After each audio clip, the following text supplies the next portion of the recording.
couple of quotes that you said. One of them was, he was asking about risks that you were going to take, and you're like, I want to live and have a good, safe life as much as I can. You said just being in the entertainment business enough that's absolutely. That's the biggest risk of all. And I loved that you said, I went and I got every book that I could. Absolutely, and I still do that.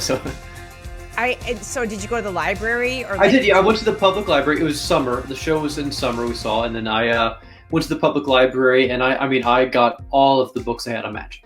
You'd have to go for research projects for school. The library is more of a thing. We would even get videotapes back then from the library. I was forced to play basketball and baseball, and I think in like 5 years of youth sports, I've made one basket. It was that bad.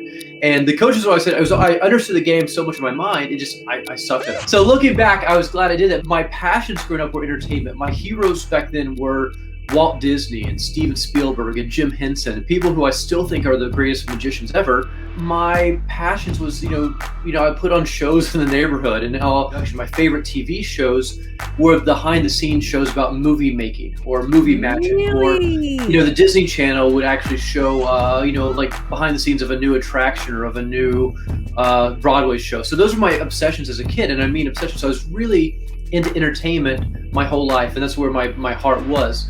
It's so important in that we all listen to Rob's story, because there are a lot of people who, they're 40, they're 50 years old, and they don't know what their passion is. Or when you talk to some kids that are in their 20s and they're like, I don't know what I want to do. And I always tell people, I think that you do know. I agree. I agree. I think it's we often mistake a passion or life calling with a job. Mm-hmm. And it's very rare that the passion or the calling has to do with a job. So I've got a really great core team, but we build mock-ups. There are carpenters we work with. We work with welding shops and fabrication shops, and we always make prototypes, because like I do an illusion where I cut myself in half with a laser. You got